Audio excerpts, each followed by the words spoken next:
Hoje você vai relembrar no Linha Direta à Justiça um dos momentos mais tristes da história do Brasil. No mês que vem, a tragédia com o Césio 137, aqui em Goiânia, completa 20 anos.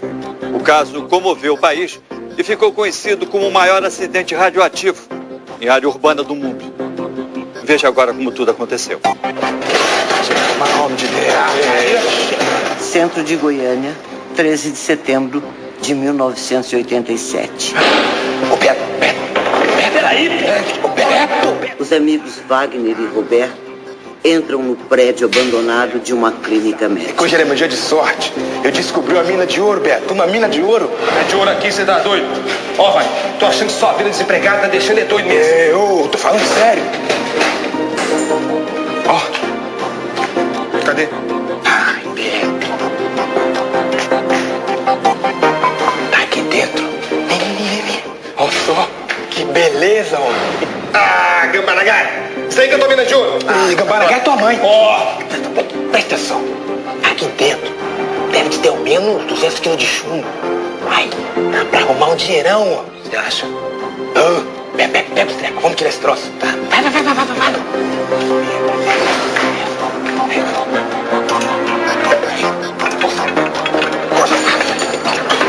Vai. Eles mudaram a sede da clínica e deixaram na clínica anterior uma bomba de Césio 137, um aparelho que era usado em radioterapia. Esse aparelho era composto de chumbo e metal, daí a necessidade que eles encontraram, de levá-lo para vender como material reciclável. Os dois levam uma parte do aparelho até a casa de Roberto.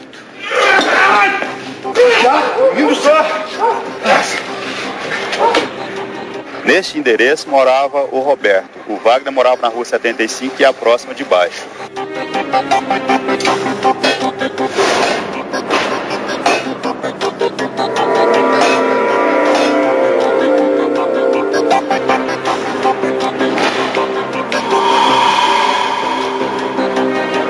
O que deve ser isso?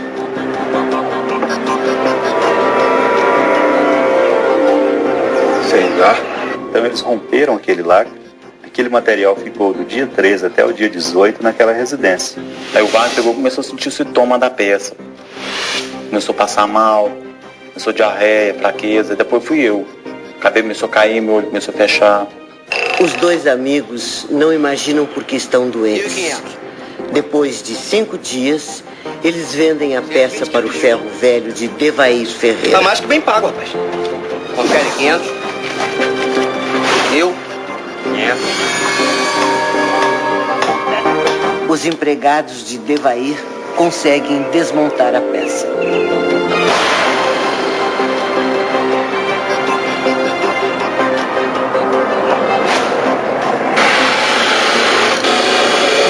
Devair! Ô, Devair! Ô, Devair! Aqui, ó. Conseguimos desmontar esse pedaço aqui. Enfia isso lá na prateleira que depois eu resolvo fazer com isso. Tá bom. E o que eu faço com isso? Ô, tá doido, é? No mesmo lugar tem doido.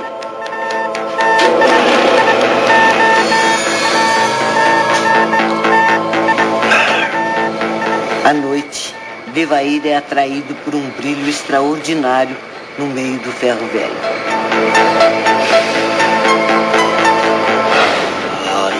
Ai, o que eu tô vendo?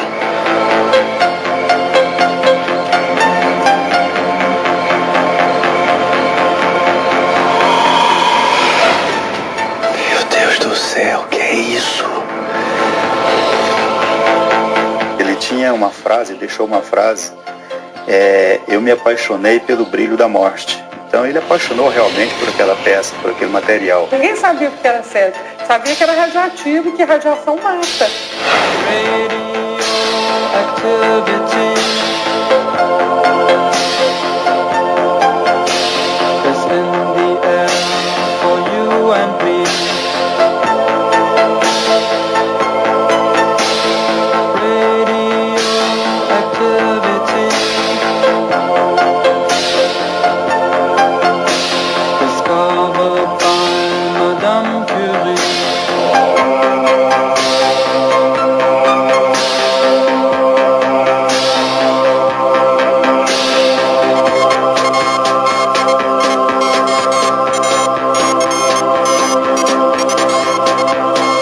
Césio 137 iria fazer mais de 600 vítimas e espalhar o medo e o preconceito. Até hoje existem mais de 170 pedidos de indenização na justiça e muitas pessoas ainda sofrem com doenças causadas pela contaminação. E eu levei um susto já de cara, porque eu saía com as vítimas e as pessoas olhavam para mim e diziam assim, sai de perto, que eles são vítimas do Césio, sai daí, sai daí. Quando você lida com a radiação, como o seu olho não enxerga aquilo, a tua imaginação tudo começa a você achar que a comida está contaminada, que aquela vassoura podia estar contaminada, né? Em 1987, o mundo ainda se recuperava do desastre causado por um vazamento na usina nuclear de Chernobyl, ocorrido um ano antes. O drama de Chernobyl, na antiga União Soviética, parecia uma realidade muito distante do Brasil. Mas o acidente de Goiânia provaria o contrário. Gabi! Gabi! Ah, mulher, Gabi! Vem ver! Ô, tio, tô vendo televisão. Desliga isso aí, mulher. Vem ver. Vem ver esse trem aqui. 18 de setembro de 1987. Doido nada. Fascinado pela descoberta, Devair resolve mostrar o pó brilhante para a mulher. Nossa, Gabi, que trem lindo. Virgem Nossa Senhora do Céu. E eu vou pegar uma pedrinha dessa e fazer um anel pra você. Deixa de ser bobo, meu bem. Aposto que nenhuma mulher no mundo tem um anel mais bonito que o seu. E deram um valor enorme a esse pozinho. E tragicamente deram para os seus amigos e entes queridos que foram atingidos mais drasticamente porque ganharam o pozinho da morte. Se prepara para ver a coisa mais bonita que você já viu na sua vida. O brilho vira atração na casa de Devair. A mulher dele, Maria Gabriela, apresenta a novidade para a amiga Santana. Que coisa mais linda! Posso pegar? Claro, pega. Onde é que você conseguiu isso? O Devair que comprou. Venderam aqui pro Ferro Velho. É lindo. Fui embora. No outro dia eu já amanheci assim, me sentindo mal, os meninos também, calorando. Coisa assim muito diferente, né? O Césio 137 é um isótopo do Césio que é radioativo. Ele é destinado a tratamento de câncer, mas é muito perigoso se você espalha aquilo no meio ambiente, não é? Ô, Devair, você sabe o que é isso? 6 dias depois, Devair recebe a visita de um de seus irmãos. Olha.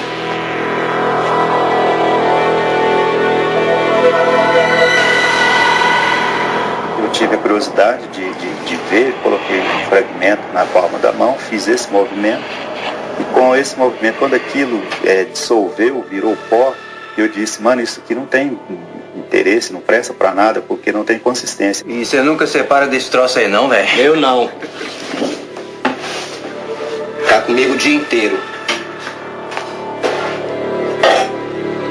É a minha pedra preciosa. De manhã ele levava para o depósito, à tarde trazia aquilo de volta para dentro de casa. Ele sentia muita falta daquele material. O problema é que eu não tô bom não, nem eu nem a Gabi. Começou com uns enjoos, uma dor de cabeça. Agora a novidade é que nem gosto da comida eu sinto mais. Ih, será que não é culpa desse troço aí não, velho? E que um pozinho desse pode fazer de mal? Acho mesmo que foi aquele 10 quilos de feijoada que eu comi no fim de semana. Cada organismo reage de uma forma. Ele me disse que não tinha paladar, tanto fazia comer 1 quilo de sal ou 1 quilo de açúcar. Ele não sabia diferenciar qual dos dois. Na manhã seguinte, Odson vai trabalhar. Alheio ao perigo, ele contamina centenas de pessoas. Eu era motorista de ônibus, eu transportava em média 1.000 pessoas por dia. Eu também era uma fonte radioativa.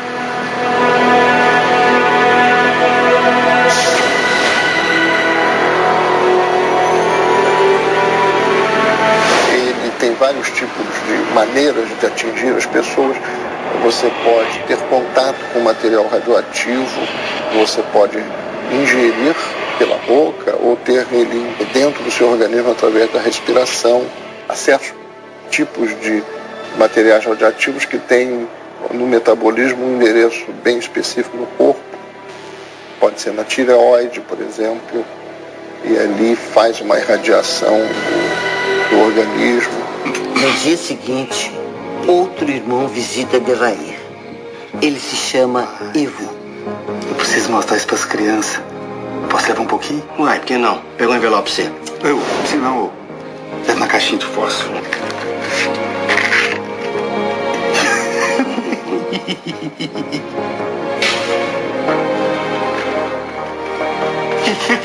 Deus faz umas coisas, né?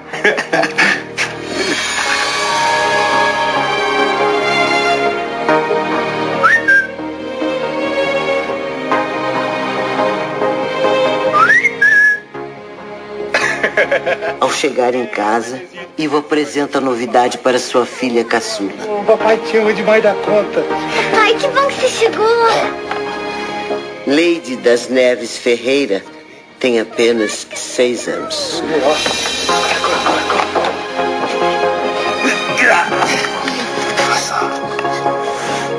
Ó, meu bem. Uma cidade nascendo debaixo da sua cama só pra você, meu amor.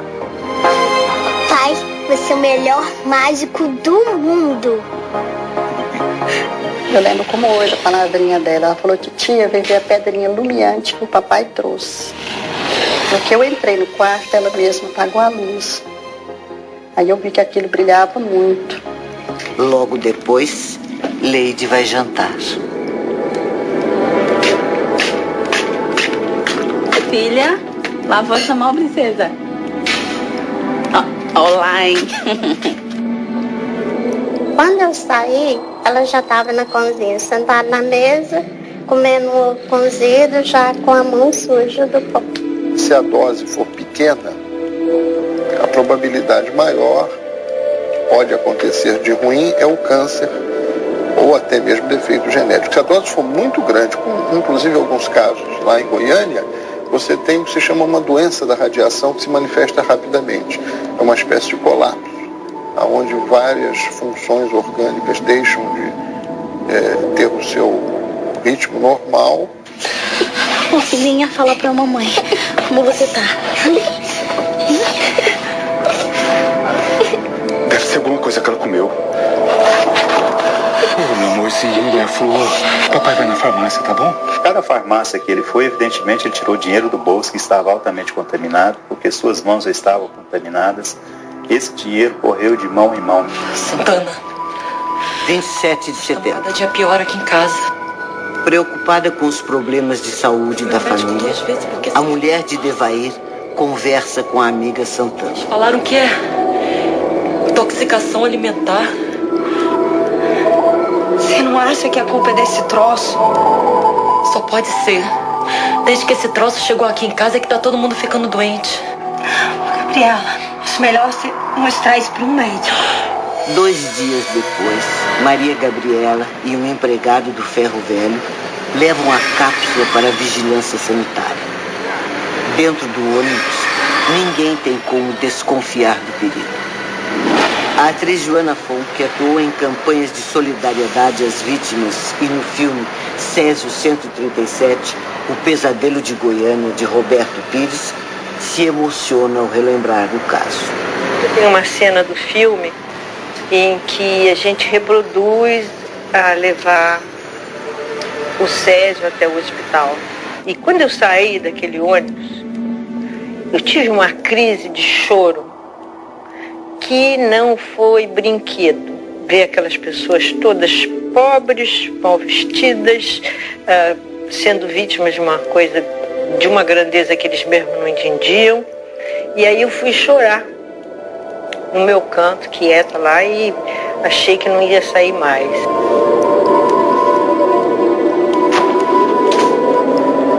Doutor, isso tá matando nós lá em casa, doutor. Como assim?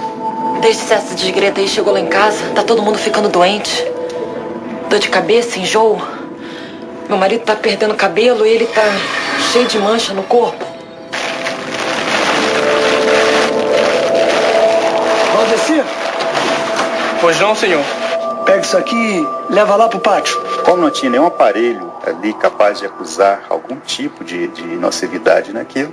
Aquilo ficou em cima da esposa, em cima da cadeira, e todos os funcionários da vigilância sanitária, todos eles tiveram curiosidade de ver, de apalpar, evidentemente todos se contaminaram. Desconfiado de que aquela peça tinha algum elemento radioativo, o médico ligou para Walter Mendes, um físico da Secretaria de Saúde. A Comissão Nacional de Energia Nuclear, a CNEM, também foi notificada sobre a suspeita. Eu sou o Walter Mendes, eu sou da Secretaria. Com um medidor de radioatividade, o físico Walter Mendes procura a família de Devair. Essa menina é a... É a Leide, minha filha. Ela tá meio doentadinha. Ah, ela tá doentinha? Ô, Leide, olha só quem chegou, minha filha. Vem ver. Mãe. Diante da menina Leide, o medidor de radioatividade dispara. Ela veio me abraçar, que eu tinha passado o dia todo fora, né? Aí foi quando o aparelho acusou que ali naquele momento a pessoa mais contaminada seria ela. Ivo, a mulher, e a filha Leide moravam aqui nessa rua. Preocupado com o elevado índice de contaminação da menina, o físico retornou ao serviço de vigilância sanitária e deu o alarme. No início da noite, um diretor da Comissão Nacional de Energia Nuclear chegou à cidade e convocou os principais órgãos do governo do estado. Depois de analisarem a situação, foi decretada uma operação de emergência. O que houve, na verdade, foi uma operação de guerra.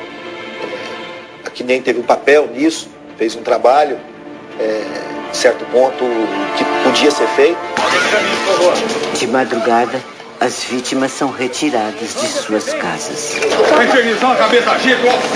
A situação nos primeiros dias era extremamente complexa. Se não fosse a Defesa Civil, que ainda era organizada, a Polícia Militar, que era organizada, e os bombeiros, que ainda eram organizados, o resto estava uma grande confusão. Quando é que a gente vai voltar pra casa? E as crianças, moço? Por nada que eu desgrudo das crianças. Eu não sei de nada, não. Você não sabe nada do que está fazendo? Como é que está levando a gente aqui? Você não sabe o que é? A gente está só cumprindo ordem. E a ordem é levar todo mundo lá pro Estádio Olímpico. Parece filme de terror. Não, você acordado de madrugada, você não sabe o que é isso. Ah, sua casa está contaminada? Como assim? No Estádio Olímpico de Goiânia é feita a primeira triagem. Pai! Mãe! Cadê você?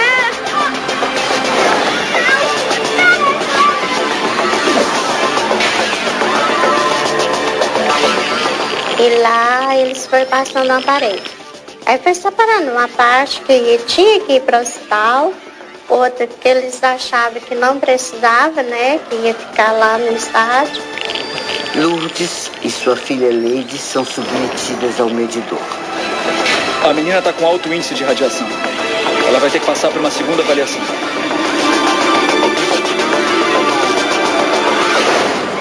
Aí foi que eles viram que ela tinha que ir para o hospital também. A menina tem que ser internada imediatamente. Eu vou com ela. Não, seu marido também precisa ser internado. Ele cuida da menina. A senhora vai passar por uma reavaliação. Pra onde eles vão me levar, mãe? Eles vão cuidar de você, filha, pra você ficar boazinha logo pra mamãe, tá bom? A mãe vai te proteger. Eu prometo, assim que a mamãe puder, ela vai lá te ver, mamãe. Tá bom?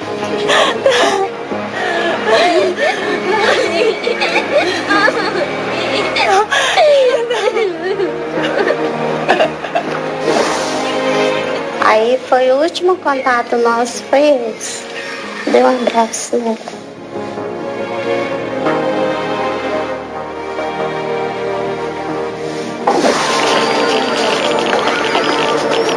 No dia seguinte, as áreas mais afetadas são isoladas.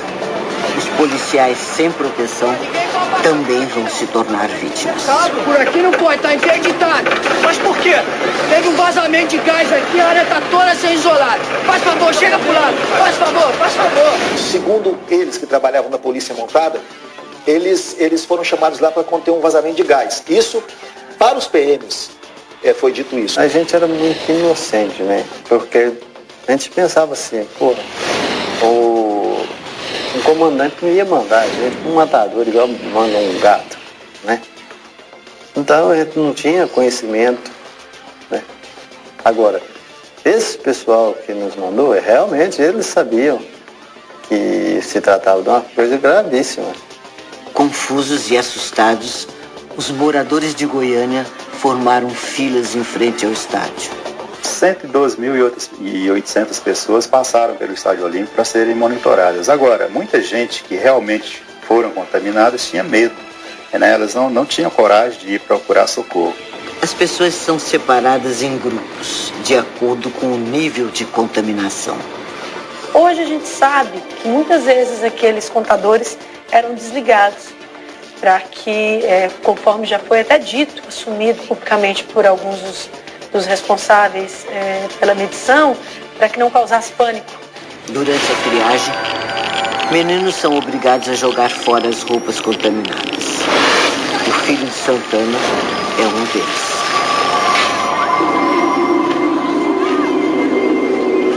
Só não tirava a cuequinha que eu não deixava. Falava, não. Aí eu vim embora, né? Com ele descalço, peladinho no sol quente. Chegava lá em casa, às vezes não tinha nem mais roupa na casa da minha mãe, não tinha nem roupa para vestir mais, porque tinha acabado tudo. Então é justo quando algumas vítimas dizem que elas receberam menor consideração do que o lixo radioativo. Vizinhos das áreas mais atingidas têm as casas invadidas e os objetos pessoais confiscados. Algumas roupas, utensílios, né? Tapete.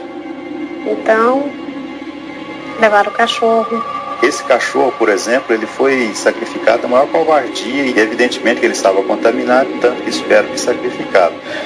No futuro, muitos desses vizinhos vão sofrer de câncer. No próximo bloco, moradores de Goiânia tentam impedir o enterro das vítimas do Césio 137. Pedaço de meio-fio, pedaço de cruz, tudo que eles achavam, eles iam jogando.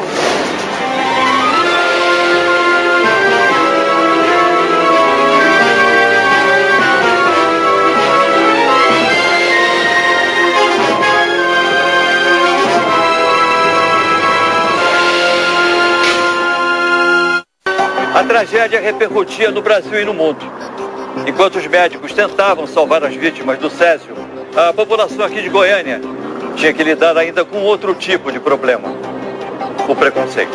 Goianos não conseguiam desembarcar nos aeroportos do país, porque pensava-se que eles estavam contaminados. Os Goiás não conseguiam vender produto nenhum logo que aconteceu o acidente.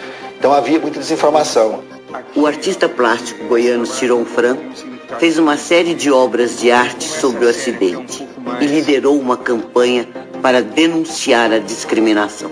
A coisa de você ver assim, a pessoa sendo rejeitada no hotel, a imagem assim de pessoas chutando o carro quando via aquela placa de Goiás, isso talvez é que me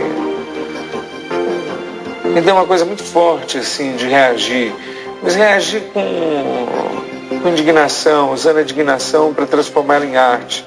No início de outubro de 1987, os pacientes mais graves foram transferidos para o Hospital Naval Marcílio Dias, no Rio de Janeiro.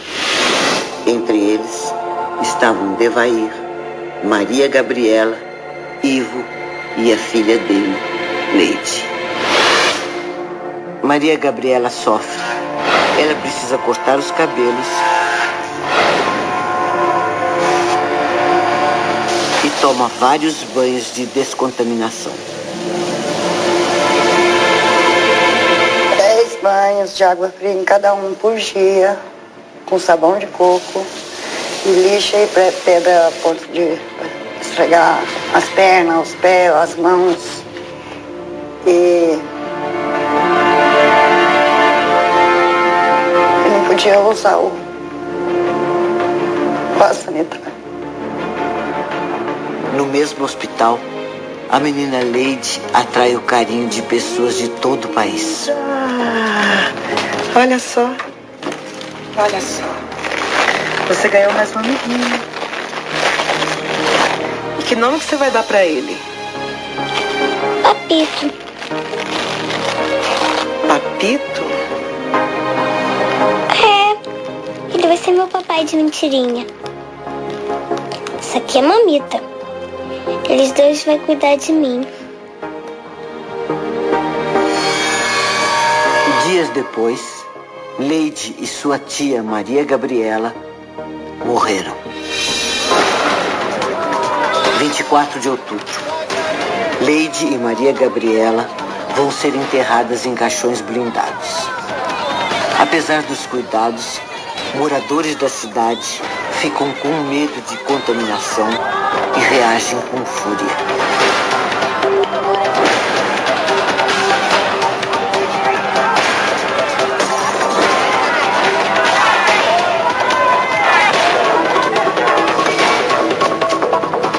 Eles gritavam, pedia que não era para enterrar ali, jogando pedra, pedaço de meio-fio, pedaço de cruz, tudo que eles achavam, eles iam jogando. Vamos, Lourdes. Força. Lourdes comparece ao enterro da filha, acompanhada da mulher do governador.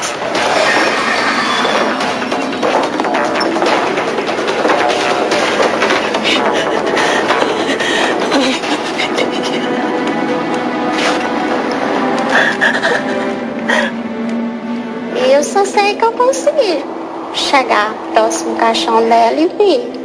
Pelo vidro, né? Aí eu consegui ver ela, o rostinho dela, né? Leide foi enterrada num local isolado do cemitério Parque de Goiânia, ao lado da tia Maria Gabriela. Dias depois, Israel e Adilson, 2 empregados do ferro velho de Devair, morreram e foram enterrados no mesmo lugar. Aqui, Lucimar. Come aqui que a mamãe já tá cortando. Meses depois da morte da filha, Ivo recebe alta do hospital e se reencontra com a família. Tô sem fome.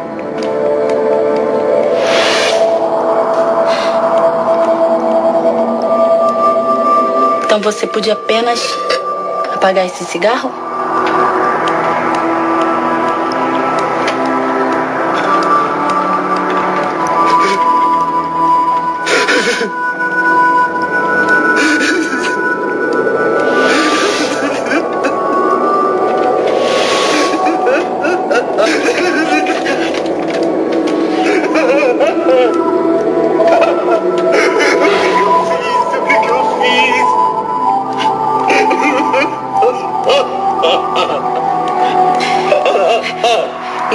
Ivo, tá difícil pra todo mundo. Mas você tem que reagir, meu bem. Tá?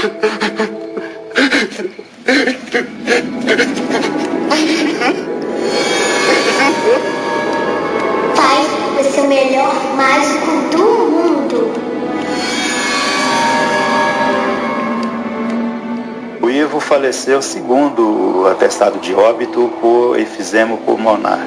Porém, as pessoas não sabem que o Ivo foi levado a fumar 6 maços de cigarro por causa da depressão. Ele pensava, ele achava que tinha matado a filha. Quando ele levou o material para casa, quando ele levou o Césio para casa, então ele julgava culpado pela morte da filha. Por causa da contaminação, Devair, dono do ferro velho e irmão de Ivo, ficou assim. Eu não me sinto culpado porque realmente eu não sabia de nada. Eu só me sinto triste porque, de uma forma ou de outra, eu prejudiquei toda a minha família. Né? Devair se tornou alcoólatra e morreu 7 anos depois. Então, via de regra, você tinha pessoas com depressão, não é? Nós chegamos a atender casos de tentativa de suicídio, não é? Casos de alcoolismo, casos de pessoas que estavam enveredando pelo mundo das drogas, né? Enfim, a morte é uma companheira permanente das vítimas do Césio. A morte física, a morte psicológica, a morte social, especialmente esta, porque essas pessoas, desde aquele momento, elas perderam sua identidade. Em julho de 1992, quase 5 anos depois do acidente, os médicos Orlando Teixeira, Criseide Dourado e Carlos Bezerril, responsáveis pela clínica abandonada onde o Césio foi achado, e o físico hospitalar Flamarion Goulart, foram condenados por homicídio culposo. A sentença: 3 anos de prisão em regime semiaberto. E após um ano de cumprimento da pena, veio um decreto presidencial que concedeu a eles o indulto, tendo em vista que eles atenderam os requisitos exigidos pelo decreto presidencial. A Cinem, que deveria fiscalizar o Césio na clínica, foi condenada a prestar assistência médica às vítimas e a seus parentes.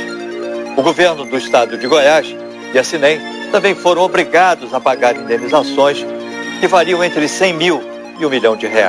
O objetivo dessa ação não é reparar diretamente as vítimas, e sim zelar pelo meio ambiente. Em razão disso, a própria lei prevê que o valor da indenização é revertido para um fundo federal. Há bombas de Césio hoje em dia em funcionamento no Brasil? Mas nenhuma delas tem a matriz solúvel. O grande problema do acidente de Goiânia é que o material que continha Césio e que foi rompido e exposto, em presença de água, ele se dissolvia. Isso facilitou o espalhamento tremendamente. O acidente foi uma lição, mas eu não creio que as coisas estejam muito melhores, não. Eu acho que continua se tratando a energia nuclear de uma forma, às vezes, confusa, escondendo a necessidade do cuidado com o material radioativo. Durante 10 anos, o lixo radioativo ficou em tambores num local provisório a céu aberto no município de Abadia de Goiás. Hoje, muitos dos funcionários do lugar sofrem com doenças decorrentes da contaminação. Em junho de 1997, todo esse lixo radioativo foi trazido aqui para esse local, um depósito subterrâneo em Abadia de Goiás. Aqui embaixo estão cerca de 13 toneladas de material contaminado. São móveis, roupas, fotos, objetos pessoais que foram enterrados junto com a história de muitas famílias. Aqueles 2 morros lá em Abadia de Goiás são, na verdade, emblemáticos e são metáforas da vida dessas pessoas. Eu parto de um episódio que eu presenciei lá, quando uma das vítimas telefonava para sua esposa dizendo assim: eu estou pisando em cima do nosso passado. 20 anos se passaram e a sociedade ainda não tomou providências, ainda não se comoveu, ainda não levou a sério essa questão, que é uma ferida aberta. Em instante, as vítimas do Césio se unem para lutar contra o preconceito. Eu gostaria de ver a justiça, mas eu acho que eu vou morrer antes disso. As casas de muitas vítimas foram demolidas e ficaram até hoje assim, como herança de uma tragédia que provocou 4 mortes, deixou 675 pessoas contaminadas. Mas o acidente com o Césio ainda não terminou. Nos últimos 20 anos, 59 pessoas morreram em consequência de complicações desenvolvidas a partir da contaminação. Eu não tenho coragem de chegar num lugar e falar: eu sou vítima do Césio 137, porque há discriminação até hoje. Todos os pacientes, desde que foram liberados do hospital e de onde estavam internados, nunca mais ofereceram qualquer risco de contaminação à população e ao meio ambiente. Desde há 20 anos atrás, eles podem ter um convívio social normal, que não há o menor risco para ninguém. Em Goiânia, as vítimas do Césio se reúnem numa associação. Elas reivindicam um atendimento médico mais digno do governo e lutam pelo fim do preconceito. Meu nome é Lourdes. Sou viúva do Ivo e mãe da Leide. 2 vítimas do Césio 137. Hoje eu não vivo. Eu vegeto. É muita discriminação, muita falta de respeito com a gente, sabe? Isso dói muito, magoa muito. Meu nome é Marques. Eu era policial militar. Eu fiz parte do grupo que interditou as ruas no dia da tragédia. Meus planos pro futuro? Sei não. Eu gostaria de ver a justiça, mas eu acho que eu vou morrer antes disso. Porque minha vida acho que acabou em setembro de 87. Meu nome é Odson Ferreira. Eu sou atual presidente da Associação das Vítimas do SESI 137.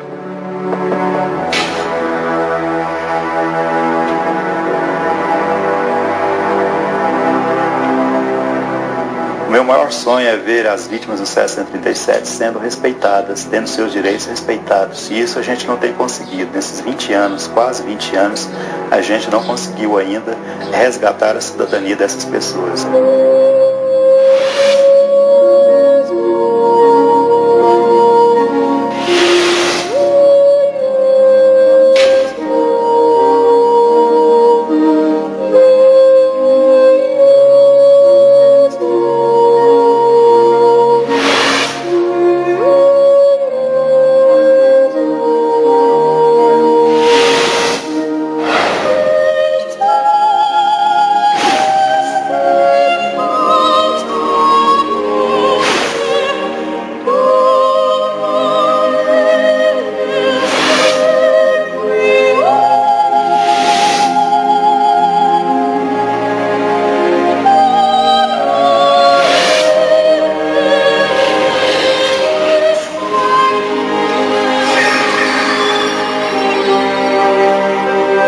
E você pode conversar agora com Odson Alves Ferreira, presidente da Associação das Vítimas do SESI 137. Ele está à sua espera para um chat. Acesse o nosso site e participe. O endereço na internet é www.globo.com/linha direta. Faça perguntas e dê a sua opinião.